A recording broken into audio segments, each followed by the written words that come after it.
Vous écoutez Boostez-vous, le podcast dédié au coaching mindset au féminin.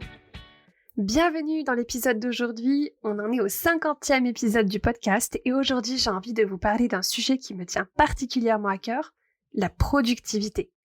Je suis vraiment contente de vous parler de ces sujets de productivité parce que j'ai l'impression d'avoir vécu un véritable changement en termes de mindset sur ma productivité depuis un peu moins d'un an. Et ça a vraiment changé ma vie, ça a vraiment changé mon quotidien dans mon business, mais pas que, vraiment dans tous les aspects de ma vie. Je viens de vivre l'année la plus productive de ma vie de femme, de ma vie d'entrepreneur. J'ai créé plus de contenu, j'ai créé plus d'outils, j'ai coaché plus de clientes. Et je dirais qu'il y a deux raisons principales qui m'ont permis d'atteindre ce niveau de productivité. La première, c'est de comprendre les mécanismes de ma procrastination, d'être capable de les identifier et de sortir le plus rapidement possible de mes boucles de procrastination. Sur ce sujet, j'ai créé un test pour vous aider à identifier les raisons derrière votre procrastination. Vous pouvez passer ce test gratuitement sur mon site internet. Je vous mettrai le lien en description de cet épisode de podcast. Le deuxième élément qui m'a permis d'être productive, c'est de mettre en place, d'implémenter un processus pour passer à l'action, pour créer des résultats dans mon business. Je vous parlerai un petit peu plus de ce processus en détail à la fin de l'épisode. Et vraiment, pour moi, le constat est sans appel. Ma productivité n'a jamais été aussi élevée.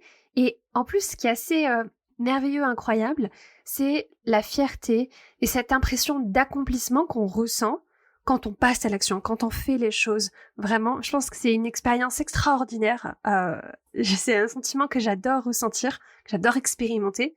Et être productif, pour moi, ça veut dire apprendre à aimer le chemin, à apprécier le chemin, à être fier de moi sur le chemin vers mon objectif, tout autant, si ce n'est plus qu'au moment de l'atteinte de l'objectif en lui-même. Donc, pour rentrer dans le vif du sujet, qu'est-ce que ça veut dire d'être productive ? Si on regarde la définition du dictionnaire, la productivité, c'est le ratio obtenu en divisant la production par l'un des facteurs de production employés pour l'obtenir. Alors, partez pas en courant. Je sais que cette définition, elle peut paraître un peu technique, un peu abstraite. Et ça peut paraître un peu ennuyeux et on a l'impression que c'est un truc qui s'applique à l'économie ou à la productivité dans les usines. Mais en fait, je pense que ce concept de productivité, on peut l'appliquer à n'importe quel domaine de notre vie à partir du moment où on le considère comme la quantité de choses qu'on produit.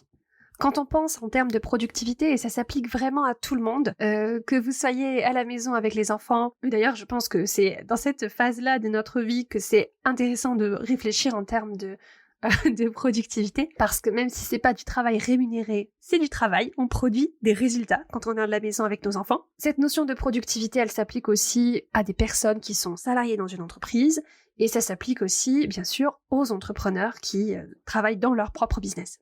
Donc la productivité, elle se définit par ce qu'on produit, par ce qu'on crée en un temps donné. Quand on envisage la définition sous cet angle-là, en fait on se rend compte que ça ne fait pas référence à la quantité de travail, au nombre d'heures qu'on a accordé à tel ou tel projet. Ça ne mentionne pas notre niveau d'occupation, notre niveau de stress, notre niveau de travail acharné ou pas. Et je sais que c'est une pensée que j'ai beaucoup eue, moi, et que je vois beaucoup chez mes clientes qui me disent « mais j'ai travaillé très dur sur ce projet ». Mais en fait, ça n'a pas d'importance. Le nombre d'heures qu'on a travaillé sur tel ou tel projet, le nombre d'heures qu'on a travaillé pour produire un résultat n'a vraiment pas d'importance. Et moi, c'est vraiment une fausse croyance que j'avais, que j'ai dû déprogrammer. J'avais vraiment cette croyance que plus je travaille longtemps, plus je travaille dur, plus je suis impliquée dans mon travail, plus je suis productive et plus mon travail a de valeur. Je l'ai vraiment vécu aussi dans mon expérience de salarié. Dans l'entreprise que j'étais, il y avait vraiment cette culture du présentéisme. Mais en fait, quand on regarde la productivité en termes de résultats créés, si une personne met 3 heures pour faire ce travail, pour créer ce résultat et qu'une autre en met 10 heures, au final, celle qui fait son travail en 3 heures, celle qui produit de la valeur en 3 heures, elle est plus productive que celle qui va rester 10 heures au travail pour produire la même chose. Quand on change notre façon de voir la productivité, on se rend compte qu'il y a énormément de temps qu'on perd à se faire des nœuds au cerveau, à stresser, à s'inquiéter, à être en pleine confusion. Quand j'apprends à mes clientes mon processus de planification, quand je les aide à passer à l'action, à créer un résultat, ce que je leur demande de faire, c'est de tout mettre dans leur calendrier. Et il y a toujours beaucoup de résistance à cette étape de planification et de tout arranger dans un agenda, dans un planning. La pensée qui revient souvent, et moi aussi ça m'arrive encore de le penser de temps en temps, c'est de se dire, mais en fait je ne sais pas combien de temps ça va me prendre. Et ça en fait c'est la mauvaise question à se poser parce qu'en fait ça va nous prendre le temps qu'on se donne pour faire quelque chose. Si on se donne 2 ans pour écrire un bouquin, on mettra 2 ans à écrire un bouquin. Si on se donne 2 mois pour écrire un bouquin, on va mettre 2 mois. Et souvent, on a cette fausse croyance que le livre qui aura mis 2 ans à être écrit sera meilleur que celui pour lequel on y aura consacré 2 mois. Mais en fait, pas forcément. Ça peut être exactement la même valeur, voire même la même quantité d'heures productives, sauf que cette quantité d'heures ne sera pas répartie de la même façon sur la période de temps plus ou moins longue. Et ça veut vraiment pas dire que le livre sera meilleur si on y a consacré 2 ans. Cette réalité, moi, je l'ai vraiment expérimentée avec mon podcast. Au début, quand je me suis lancée dans mon podcast, je mettais pratiquement 3 jours à produire un épisode d'une 20aine de minutes. Aujourd'hui, je me donne 1 heure par épisode pour mon podcast. Alors oui, c'est pas toujours confortable. Parfois, je préférerais avoir 3 heures pour faire mon épisode de podcast, mais je sais que si je ne me contrains pas sur une durée limitée pour produire cet épisode de podcast, en fait, je pourrais y passer 1 semaine. Donc je me force à produire un contenu le plus qualitatif possible en 1 heure. Donc plutôt que de se dire je ne sais pas combien de temps ça va me prendre, en fait il faut inverser le processus et se dire en fait je me donne 2 heures pour réaliser cette action. En fait c'est exactement comme quand on était à l'école. Quand on était à l'école et qu'on avait un contrôle, on avait 2 heures pour produire une dissertation. Quand on a passé le bac, on avait 2 heures pour produire notre dissertation de philo. Ou on avait 2 semaines pour lire un livre ou pour rendre un devoir à la maison. Comment savoir le temps qu'on va mettre pour lire le livre ou pour faire le devoir à la maison? La question c'est quand est-ce que je dois le rendre? C'est ça le temps que ça va nous prendre. Si on a 3 semaines, ça va nous prendre 3 semaines. Donc vraiment le point clé sur la productivité, c'est de se dire que la productivité n'est mesurée que par ce qui a été effectivement produit. Quel est le résultat final de notre action? Le temps qu'on a mis pour réaliser ce produit, pour créer ce résultat, ça n'a pas d'importance. En fait, c'est un peu comme si on va faire les courses et on va acheter un produit dans un magasin. Admettons, on va acheter, un paquet de pâtes. On s'en fiche que le fabricant de pâtes nous dise « j'ai mis 5 ans à élaborer ma recette » ou que ça lui ait pris 45 minutes pour produire ce paquet de pâtes. En fait, on s'en fiche. Ce qu'on veut, c'est le résultat, c'est avoir un paquet de pâtes et pouvoir manger. Et ça marche pour absolument tous les produits qu'on pourrait acheter, tous les services qu'on pourrait acheter. Au final, pour nous, ce qui compte, c'est le résultat final, c'est de se dire est-ce que ce produit ou ce service, il va fonctionner pour moi?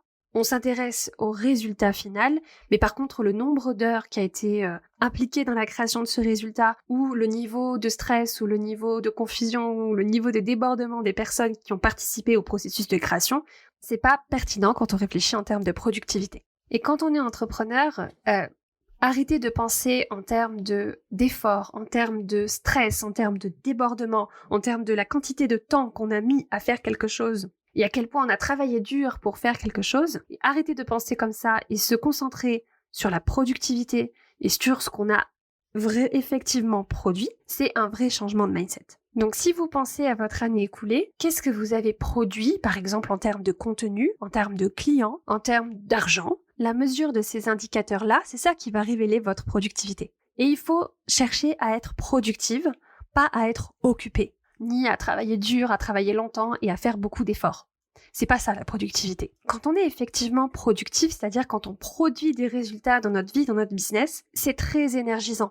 C'est très motivant, ça va nous permettre de créer beaucoup d'énergie, beaucoup de motivation, beaucoup d'élan pour continuer sur notre lancée, pour continuer à passer à l'action. Par contre, quand on est dans une mentalité où on met beaucoup d'efforts, beaucoup de stress, beaucoup d'occupation, beaucoup de débordement, sans vraiment produire quoi que ce soit, alors non seulement on n'est pas productif, mais en plus tous ces efforts, tout ce temps et toute cette énergie qu'on aura dépensé dans quelque chose qui ne crée pas de résultat va nous fatiguer et nous vider complètement notre énergie. Vous êtes peut-être dans cette situation-là si vous avez l'impression d'avoir des journées qui sont très chargées, de faire plein de choses dans vos journées, mais au final, à la fin de la journée, si quelqu'un vous demande « qu'est-ce que tu as fait aujourd'hui ?», vous n'avez rien à lui montrer, vous n'avez rien produit. Par exemple, si vous avez passé votre journée à répondre à des mails ou à répondre à des sollicitations extérieures, mais que vous n'avez rien produit de concret, vous êtes peut-être dans cette situation où vous êtes occupé, mais pas productive.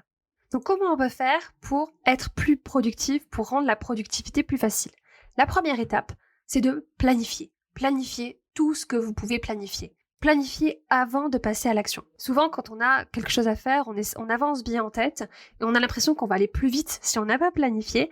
Mais en fait, en général, le manque de planification nous fait perdre du temps parce qu'il nous fait perdre en productivité. Donc faites-vous un plan d'action, faites-le le plus simple possible. Essayez de garder les étapes uniquement nécessaires et incontournables et planifiez. Faites la liste de toutes les choses auxquelles vous pensez, toutes les choses que vous pourriez avoir à faire et planifiez-les. Et si dans cette liste de choses, il y a une question qui est ça, je ne sais pas, cette étape-là, je ne sais pas faire, alors il faudra planifier le temps pour trouver une solution, pour prendre une décision, pour se former sur une compétence que vous maîtrisez pas, pour demander de l'aide à quelqu'un. Il faudra planifier ce temps de répondre à la question je ne sais pas. La seconde étape, c'est de se donner une limite de temps. Comme je vous disais tout à l'heure, mettez-vous en mode je suis comme à l'école, j'ai 2 heures pour rendre mon devoir. À la fin des 2 heures, c'est je pose mon stylo et je rends ma copie. Je sais que ce concept va venir poser problème aux perfectionnistes, mais vraiment, si vous voulez vivre dans un monde de perfection, de perfectionnisme, vous ne pouvez pas vivre dans un monde de productivité. C'est pas possible. La productivité et le perfectionnisme, ça fait pas bon ménage. Donc mettez-vous en mode, pareil, on est à l'école, je cherche pas à avoir 20 sur 20 dans les 2 heures de temps que je me donne pour atteindre cette tâche-là. Je cherche à avoir 14 sur 20, 15 sur 20, peu importe le nombre, un nombre avec lequel vous êtes à l'aise. Mais l'idée, c'est n'essayez pas de perfectionner la première version de ce que vous allez produire. Parce que ça va considérablement vous ralentir. Quand on se donne une limite de temps et qu'on sait qu'on va être capable d'honorer cette limite, ça veut dire que le travail sera fait à la fin de la limite de temps qu'on s'est donnée et que ce qu'on aura produit dans cette limite de temps, on va pas le garder sur un coin de notre ordinateur, on va effectivement le présenter au monde. C'est là où on va gagner vraiment en efficacité et en productivité. Et en plus, on va gagner en motivation de voir qu'on est capable de faire ce qu'on a dit qu'on ferait. Et ça va aussi nous permettre de générer de la confiance en soi. Je dis que j'enregistre mon épisode de podcast en 1 heure, j'enregistre mon épisode de podcast en 1 heure. Au bout des 1 heure, j'ai produit quelque chose et j'ai tenu l'engagement que j'avais pris. Donc c'est du gagnant-gagnant de tous les côtés. On n'essaie pas de faire des choses parfaites à la première version de ce qu'on va proposer. On fait quelque chose et ensuite, si on a le temps, on y revient, on l'améliore, tant que ça n'est pas en train de nous détourner d'actions plus productives. Troisième étape, ça va être d'aller regarder un petit peu ce qui se passe du côté de nos pensées. Moi, ce que je conseille à mes clients de faire, c'est de prendre 5 à 10 minutes, soit le matin avant de se mettre au travail, soit avant chaque phase de travail productif, et de nettoyer notre cerveau, de nettoyer nos pensées, de tout ce qu'on pense à propos de la tâche qu'on a à faire, à propos de notre productivité et de ce qu'on a envie de produire. Et on peut s'attendre à ce qu'à chaque fois qu'on a prévu de faire quelque chose, en tout cas, moi, c'est mon cas, et je sais que c'est le cas aussi chez mes clientes. À chaque fois que j'ai quelque chose à faire, par exemple, un épisode de podcast à enregistrer, à chaque fois que j'ai programmé quelque chose dans mon calendrier, quelque chose sur lequel j'ai besoin de me concentrer et que j'ai besoin de produire, d'avoir un résultat à la fin, mon cerveau me donne systématiquement toutes les raisons qui fait que c'est une idée désastreuse et que je ferais mieux d'aller nettoyer mon frigo ou d'aller ranger la chambre de ma fille. Mon cerveau me dit de procrastiner. Mon cerveau me dit de ne pas le faire. Il me dit que je suis pas obligée de faire ce truc-là et que je pourrais très bien le faire plus tard. Il me propose tout un tas de pensées pour éviter cette action qui est inconfortable mais qui est pourtant marquée dans mon calendrier. Et ça, je sais que ça arrive à chaque fois que j'ai quelque chose de programmé dans mon calendrier. Donc, maintenant que je le sais, je programme du temps pour gérer ce conflit à l'intérieur de mon cerveau, pour faire mon travail d'auto-coaching, d'identifier les pensées qui me donnent envie de procrastiner, ces pensées qui sont un peu comme s'il y avait une erreur de programmation à l'intérieur de mon cerveau. Je sais qu'elles vont arriver, je sais qu'elles seront là au moment de passer à l'action, donc j'ai un plan pour gérer ces pensées-là, c'est de me donner quelques minutes pour sortir toutes ces pensées, les coucher sur papier, les regarder pour ce qu'elles sont, c'est-à-dire des parades de mon cerveau qui n'a pas envie d'aller vers l'inconfort et de les remplacer par des pensées qui me permettent de ressentir les émotions que j'ai besoin de ressentir pour être productive. Et je vous partage l'émotion qui m'aide moi à me sentir productive, j'ai besoin de me sentir efficace. J'adore cette émotion, on a plutôt tendance à l'utiliser comme un adjectif pour décrire une personne, mais c'est aussi une émotion. Je ne sais pas si vous avez déjà ressenti cette émotion, mais moi je trouve que c'est une émotion qui est géniale, parce que quand je la ressens, c'est vraiment là où j'arrive à produire beaucoup de choses en un temps limité. Et une pensée qui m'aide beaucoup pour générer cette émotion d'efficacité, c'est de me dire « je suis capable de faire ce que j'ai dit que je ferais dans le temps que je me suis fixé pour le faire ». Donc pour résumer, ce n'est pas le temps que vous consacrez à une tâche qui compte. Ce qui compte, c'est le résultat que vous produisez pendant ce temps-là. C'est ça qui compte. Si vous avez une demi-heure, qu'est-ce que vous êtes capable de produire en une demi-heure? Si vous avez 3 jours, qu'est-ce que vous êtes capable de produire en 3 jours? Quand vous suivez ce processus, donc planifier à l'avance, se donner une limite de temps et arrêter de chercher le perfectionnisme et nettoyer notre brouhaha mental autour de l'action qu'on a à prendre, je vous assure que votre productivité va exploser. Le concept de productivité quand on est entrepreneur, il est vraiment important parce qu'il faut garder en tête que tout ce qu'on produit ne sera pas génial, ne sera pas une victoire. Je dirais que 9 fois sur 10, ce qu'on va produire, ça va pas être génial. Et ça va même plutôt aboutir à des échecs qu'à des succès. Mais plus on produit, plus on a de chances de produire des choses qui vont nous amener vers le succès.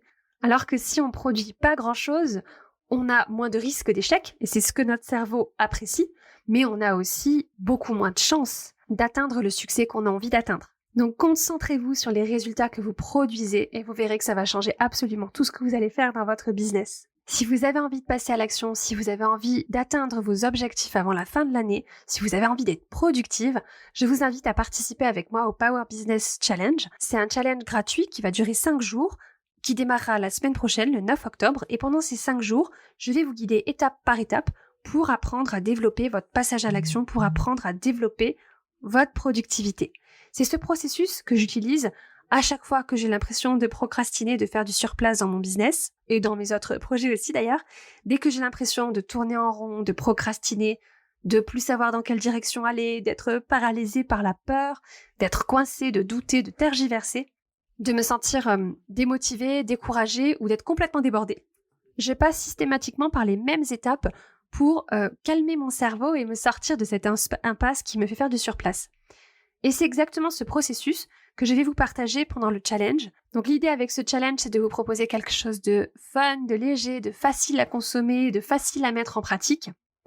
Ça se passera sur Facebook. On se retrouvera tous les jours à 11h pour 15 minutes de live sur Facebook. Et puis vous aurez des passages à l'action, des choses à réaliser chaque jour, rien de chronophage, parce que je sais que vous êtes déjà probablement très occupés. Je suis vraiment impatiente de démarrer ce challenge parce que je sais que des choses incroyables peuvent se produire en seulement une semaine quand on passe vraiment à l'action, quand on est vraiment productif. Et ce challenge, c'est une opportunité de changer la trajectoire de votre business pour la fin d'année 2023 et même bien au-delà de ça. Parce que le plus difficile pour atteindre un objectif, c'est de s'y mettre. C'est comme quand on fait du vélo. Les premiers coups de pédale sont les plus difficiles, mais une fois que le vélo est lancé, une fois qu'on a pris de l'élan, le pédalage devient beaucoup plus facile, il devient presque automatique. Le passage à l'action de notre business, c'est exactement la même chose. Les premières actions, les premiers petits pas sont les plus difficiles, mais une fois qu'on a passé ce cap, qu'on a créé de l'élan, qu'on a créé du momentum, la suite est beaucoup plus fluide. Et c'est exactement comme ça que j'ai conçu le Power Business Challenge. C'est vous aider à monter en selle, vous aider à donner les premiers coups de pédale pour que ensuite vous puissiez continuer sur votre lancée. L'inscription est gratuite, c'est sur mon site internet camillegaudin.fr/challenge. Je vous mettrai aussi le lien en description de l'épisode de podcast. J'espère vous y voir nombreuses pour passer à l'action et créer des résultats dans vos business. Voilà pour ce que je voulais vous partager aujourd'hui sur la question fondamentale de la productivité. Si cet épisode vous a plu, n'hésitez pas à le partager à vos business friends à qui il pourrait être utile. Et vous pouvez aussi laisser un commentaire, laisser un avis 5 étoiles sur Apple Podcast ou sur Spotify. Ça permettra à d'autres personnes de découvrir ce podcast. Merci pour votre écoute. On se retrouve la semaine prochaine pour un nouvel épisode. D'ici là, je vous souhaite une excellente journée, après-midi, soirée, nuit, en fonction du moment où vous écoutez cet épisode. Et puis on se retrouve la semaine prochaine pour un nouvel épisode. Bisous!